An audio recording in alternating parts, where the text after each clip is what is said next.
This is Tar Heel Talk, an in-depth look at the issues and people making news in North Carolina. Here's your host, Sonia Williams. 100 Black Men of America is a nonprofit organization designed to mentor, educate, and empower African American youth. And today we'll look at efforts to do that on the local level. Joining me now is Al Sullivan, president of 100 Black Men of Triangle East, and Nate Branscombe, who is the vice president of the organization. Welcome to Tar Heel Talk. Thank you for having us. Thank you. Now, 100 Black Men of America is a national organization that now has a global reach. It was founded in 1963. Talk a little bit about the global organization and its mission. I'll start. It started in 1963, as you said, in New York City. And people who helped get it started, people like Jackie Robinson, who helped break the color line in baseball, Mayor David Dinkins, first black mayor in New York City, Nate Goldstein, and Dr. William Haling. And it went nationwide in 1986. So right now, globally, we have 97 chapters, about 10,000 members serving 125,000 students. And 2 of those chapters are international, as you say, global. They're located in Turks and Caicos and in London, England. Mm-hmm. And the local chapter here was founded in 1997, is that correct? This is actually going to be our 20-year reunion. Okay. Yes, and actually, and it's great that actually some of the founding members are still around. Today, we actually have about 40 to 50 members, and we are still building on the foundation that they've set, working on education, economic empowerment, health and wellness, and of course, mentoring. Right, and those are your 4 principal areas that you focus on. Talk a little bit more about the efforts that you're making and how you work with the community in those areas. Yeah, well, like Nick mentioned, those areas, we actually call them the 4 for the future, and really is 4 for the future plus 1, because they're all undergirded with leadership. And as we're doing community service work in those 4 programmatic areas, we like to work with our mentees to help them get practical leadership experience to help facilitate and plan and participate in those events. Some of them, I think some of our top signature events, one actually Nate started called Day of Sports, where we get elementary kids from across the Triangle and bring them together to expose them to a variety of sports, things like flag football, cheerleading, track and field, soccer, you name it. And a lot of them get scholarships or discounted rates to participate, and it gets them in front of the television and out on the field and moving their bodies. Absolutely, and that's important, an important part of your health and wellness component. Absolutely. Yeah, very much so. When you look at some of the challenges that our, particularly our African American youth to have today, how do you help to work with our youth and help them to navigate those challenges and move beyond them? Well, I'll first start by saying that I think it's those challenges that even draw members. For myself, personally, when I look at how I'm raising my children and the advantages that they have, and then I compare it to how I was raised, not to take anything away from it, they have more. Mm-hmm. So then the question and the challenge that members come to the table with is, how can we help not just our children, but everyone's child? How can we provide them the opportunities they wouldn't necessarily see in their day-to-day life? Mm-hmm. Yeah. The only thing I would add to that, when we take mentoring very seriously, without it, we wouldn't exist as an organization. And, we approach it from a number of different ways, group mentoring, one-on-one mentoring. And after, screening our mentors and providing training, we, do work to pair them with mentees, if you will. Mm-hmm. And we work with them across a number of areas, goal setting, career readiness, dress for success, STEM, participation, college tours, a whole host of areas. How to tie a tie. Yeah, all kinds of things. So that's really the cornerstone of what we do and why we exist, and that's where we have our most fun. I know that you focus primarily on African American males, but do you also work with girls as well, to some capacity? Some chapters across the country do, if that's part of their charter and if they've matured or gotten to that point in their journey. But we as an organization haven't crossed that threshold as of yet, but who knows what the future holds. Right. Yeah. Speaking of the future, what is your vision for this local chapter over the next 5 to 10 years? Community-based, community involvement. It's all about what we can do around those 4 pillars to uplift, right? So for instance, while we talked about the Day of Sports, there's also ideas on how do we have STEM initiatives over the next year?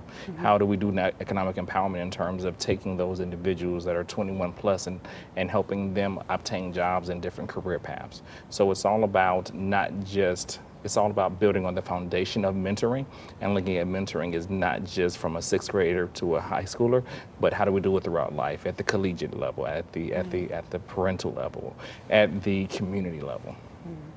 Yeah. How can people get connected and involved with your organization? I would say visit our website or our Facebook page, and once you're on our website, there's a link at the top, across the top, that says Become a Mentee, Become a Mentor. And once you complete that information and submit it, our membership chair gets in touch with mentors, potential mentors, and our mentoring chairs get in touch with potential parents and mentees. I'll also add on that we do maybe 1 membership drive a year, and we'll actually be doing one at the beginning of September, early October, and we'll have the information not only on our Facebook site, but the website at 100bmte.org. Okay. What is the most gratifying part of being a member of 100 Black Men of Triangle East? I'll let you go first. Well, for me, it's really 2, Sonia. One, connecting with like-minded people, like-minded men who are here to make a difference, right? So we're supporting each other and networking with each other in that way, and we become true friends. And secondly, the same thing that happened to me as a young man, a caring adult who has the time and the passion to change the trajectory of my life. So how could I not give that back to other young men who are deserving of the same thing? Yeah.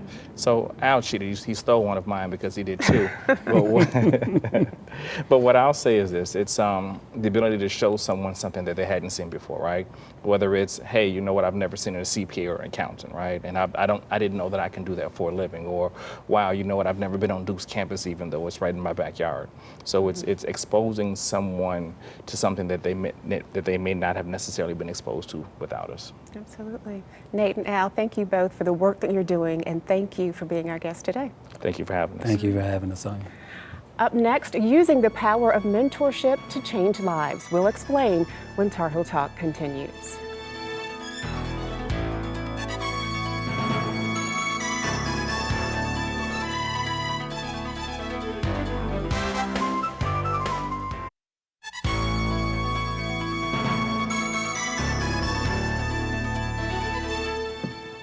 Studies show that mentoring may be the most important factor in helping young men of color succeed. On today's show, we're highlighting an organization doing just that. And joining me now are representatives of 100 Black Men, Triangle East, Stephen Cook and Greg McLeod. They're both mentoring co-chairs with the organization. We thank you for being here. Thank you for having us. Now, mentoring is at the heart of what 100 Black Men is all about. Tell us about your mentoring programs and the work that you're doing with students in the Triangle. Absolutely. So we take a programmatic approach to deliver what we feel is a breadth of skills that young men, grades 6 through 12, will need to maybe help them in their immediate development, immediate future, as well as prepare them for what the world might have in front of them as they get older. Some of the topics that we might cover in a mentoring program year could range from career readiness workshops to how to set BHAGs, big, hairy, and audacious goals, or STEM workshops, for example, where they get hands-on opportunities to get involved in science, technology, engineering, and math initiatives. I think one of the other things that we try to do is look at it as a holistic program. That in fact, what you're trying to do is deal with kind of educational, cultural, social needs of young men of a certain age. And also to encourage them to dream and to formulate goals and to know how to achieve those. To realize that there are lots of tools, resources, individuals, technology that's out there to help them to achieve that. And part of what we do by bringing the diverse group of mentors that we have is to show them from a practical perspective how people similarly situated to them in terms of how we grew up were able to do that over a period of time. Absolutely. And to empower them, really. Absolutely. I think Stephen brings up a great point. I think a big part of where we find great satisfaction is in how we're able to help young men maybe stretch their minds a little bit in terms of what world's available to them, right? They don't limit themselves to sports and entertainment for dreams to be accomplished anymore, Right. but they get to understand the power of entrepreneurship or pursuing specific career paths, and how do you get ready for those sorts of career paths. And what you find is that once that mind is stretched, it can't go back, you know? So that's incredibly satisfying. And so as you work through a programmatic year with these students, what types of things are there regular? I'm trying to get to the logistics. yeah. Are they meeting on a regular basis? How does that work? What Well, does that look like? we have our first launch activity coming Saturday at Galaxy Fun Park on Falls of the Neuse, where we're really introducing new parents and students to the program, welcoming back returning mentees. And what we do, and this is the first year that we're going to have presence both in Raleigh and in Durham. In Raleigh, we're being hosted by Shaw, and in Durham at Central. And we meet every other Saturday for 2.5 hours. We've got a calendar that we've put out for that year where we deal with many of the issues that Greg had mentioned before. Economic empowerment, for example. They're both sessions that help individuals define what their goals are and how to achieve them, but they're also kind of practical skill sets, like, for example, economic empowerment, when we talk to them about investing, saving, credit card considerations, budgeting, things along those lines.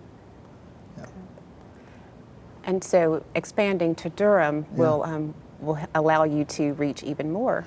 Yeah, absolutely, and that's exciting, right? I mean, if you think about what the program in Raleigh was like 2 years ago at Shaw to what it is now, I mean, it suggests that the future would be very bright for Durham. I think right now, on any Saturday in Raleigh, we have probably about 35 people on average that will show up, and that number is only going to grow considerably, especially considering that now we open the program up to even 6th graders.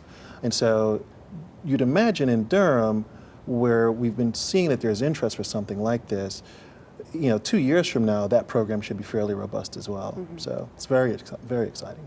What are some of your needs in terms of, I can imagine you need more mentors, especially if you're expanding. Absolutely. So, Al and Nate, when you were talking to them, they talked about how we did group mentoring and one-on-one mentoring, right?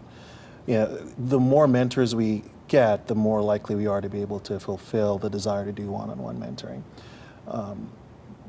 Yes, we absolutely need more mentors. There's no question about that at all. And I think some people, they're like, well, I'd like to get involved, I'd like to help out, but I'm not really sure what's required of me from a commitment standpoint. Right. Go to the website, check out when the information session's gonna be. Come ask some questions. You might find that the timing is excellent for you and you can do it. If it's not, that's okay, but at least get the information. Don't wonder. Just come out, get some information. And part of the thing, what we try to do is leverage resources. Because we're a relatively small chapter, I think we have 44 members. And so as much as we'd like to be able to provide individual mentoring to as many young men that would like it, often we're not able to just because of resources. So what we try and do through the Saturday Academy model in some ways is try to leverage the resources of the people that we have there.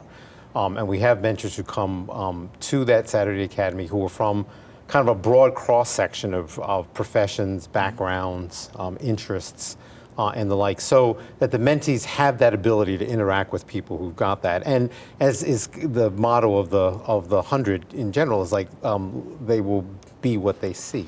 And that is, absent being able to have as many people to match on a one-on-one basis, we found that that's a pretty effective way that we can address those needs and even identify and partner with other organizations who may be able to fill needs that we can't directly. Yeah. And I was going to ask, how do you work with other organizations to help fulfill your mission and mentor these young men? Well, I think part of the thing is it depends of if there are needs, particular needs, whether they be medical needs, psychological needs, academic needs. For example, we work with organizations that provide tutoring services to students, and we subsidize the payments for those. Can help students who are going through the college preparatory process. So there are a number of ways. We get inquiries sometimes for to look if we can work with kids who are younger kids, say 8 or 9 years old, which is lower than our age range, but we can try and refer someone to an organization that might be able to assist them until they're at the age where they could qualify for our program. I mean, we have several entities that will partner up with us to help us deliver the content in Saturday Academy. So the Center for Creative Leadership, for example, they'll dedicate resources to come and do a leadership session or communication session with us. We have resources that'll help with SAT and ACT prep for some of our mentees as well. So. And we often ask, for example, graduates of the program, when we have our launch this coming Saturday, we're going to have both parents and students who went through the program come back so they can explain to people who are either new to the program or continuing with the program just what some of the advantages were for them and how it helped to empower them and to accomplish their goals. And a big part of that is not only how did it help, but what is the expectation in terms of the commitment from the parents' perspective as well, because this is a joint effort, right? It's not drop them off and ride out and hang out. Not that anyone would do that, but there are very clear expectations, and there's a great sense of accountability. That's the only way this really works. Right, I was going to say that's very important to make sure that the parents have buy-in and are a part of it as well. Are there any ways that other members of the community can help, whether it be through donating money or materials? Well, I think, certainly financial donations in support of the activities, mentoring or otherwise, of the chapter are certainly welcome. But I think, one of the things that people can most do, for example, if they watch this program and find out about what we do, is to refer people who they think might have some need and who we might be able to help. Word of mouth is really important for that purpose. And it is, as much as we want to fill a commitment to everyone that we possibly can, the more people we can get into a program and sort of build on that, the better it is. And how can people connect with you through your website? They can go to the website, our Facebook page, list events. If they're interested potentially in becoming involved in the mentoring program, we have registration forms that are online, which they can fill out and then send to us. And that web address is 100 BMTE.org, so Bravo, Mentor, Tango, Echo.org. Okay, excellent. Well, Steve and Greg, thank you so much for being here and taking the time to be with us. Appreciate it. We'll be back with more Tar Heel Talk after these messages.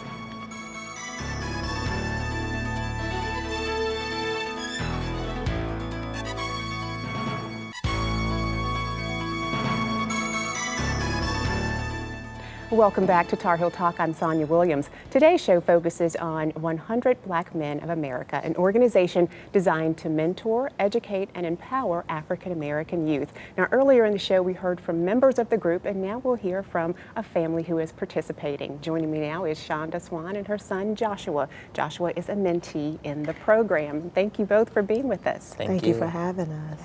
Now, Joshua, you are a junior at Sanderson High School, and you've been a part of this program now for almost 4 years, going into your 4th year. Yes. What do you think about it? Tell me how your experience has been so far. Well, it's a great program. I recommend it to all my friends, even though they tell me, no, I don't think I want to do it. But to me, they helped me learn how to tie a tie, learn how to dress my shoes. You look very nice today. Thank you. Learn how to match my shoes with my belt. Learn how to be dress for success for business interviews, learn how to talk on a business interview. Basically the fundamentals that you need to be a young man growing up in today's society. And Mom, that's extremely important. Absolutely, absolutely. What was your reason for wanting Joshua to be a part of the program? Well, we had actually just relocated to the area, and I was just looking for some social programs for him to get involved in, something that was positive. And we happened to be walking into the guidance counselor's office of his school at middle school, and she handed us a flyer. She said, Mom, I know you're active in Joshua's life. You need to go to this. And I took the flyer and I said, we're gonna go. And we showed up. Now, of course, there was some hesitancy on his behalf, and it was like, you're going. Right. And so we've been there ever since, and we love the 100 and the mentors and just the program overall. I really have seen positive feedback from the program and in Joshua. Right. Now, the mentors were talking earlier about the importance of having that buy-in from parents and having you play an active role in this as well. What has your experience been like as a mom? Oh man, it has been amazing. I've met some awesome men of the 100. I've met moms of the 100, the students, and we have really had a really good time. Just knowing that they are so community involved and being involved in the community is something that I was really excited about because we were new here and we wanted to not just be residents of North Carolina, but we wanted to be a part of North Carolina. And so giving back to the community was something that I grew up doing, you know, not being from here. And so having that part, that piece, that community service piece was very important for me. And I wanted to show Joshua as well, is that you have to give back. You have to always participate in your community and not just live there. Do something, be a part of the community, and then get your friends to come along with you. You know, we all, it's, you know, it takes a village, they say. Absolutely. It takes a village. So we all got to get in there and jump in and have fun doing it. One of my most memorable activities with the 100 was when we went to feed at the, I think it was Martin Luther King Day, when we went to a feeding at the, what was the name of it? The New Bern House? The New Bern House. And we cooked for them, and just to see their faces, they had a meal. You know, they had a home-cooked meal, and that was so aspiring to me because it was like, there are people who aren't eating. And that really can affect you. And to be able to be there, to share a meal with them, to talk with them, to sit down and break bread with them, that was very impactful, not only for me, but even for the youth. They were peeling potatoes, they were cutting onions, so they were getting some culinary skill at the same time. Absolutely, absolutely, and giving back. Now, Joshua, what has been some of your favorite activities? Well, my favorite activity currently right now is the tie contest, where they have a mentor come in and he teaches us how to tell tie ties. And what we do at the end, once we learn how to tie that specific knot, we have a contest to see who will tie their tie the fastest, but to also see that they've got the technique down, they've learned how to do it, and they can tie their ties for themselves now on Sundays, but also on job interviews. And I have been the reigning champ until last. You do a great job. You Thank you. do. Now, having watched Joshua be a part of this program for the last few years, what types of changes have you seen in him personally, in his personality, maybe behavior?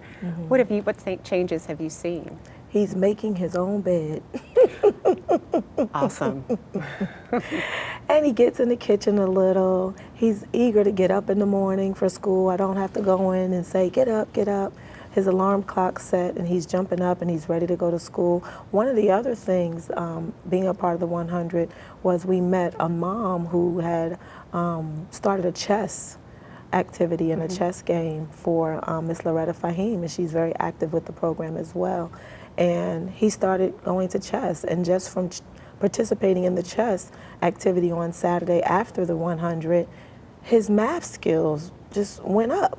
And math was really a struggle for Joshua. And just watching the strategic playing of the game really helped him increase in his math skills. So I was very excited about that. And I think you were too, because you said to me, you know, it's helping me, Mom, and he really appreciated going to the chess afterwards. So that was one of the things that was like, wow, yeah. So we have a little under a minute left. Joshua, I want to give you the last word. What would you say to a friend to get him to come and be a part of this program? I would say, hey, come on down to 100 Black Men. We're at Shaw University. We'll have a good time. There's food. I know you love food. There's games. You'll win prizes, learn new things, and most of all, have fun. That's all that counts. Excellent.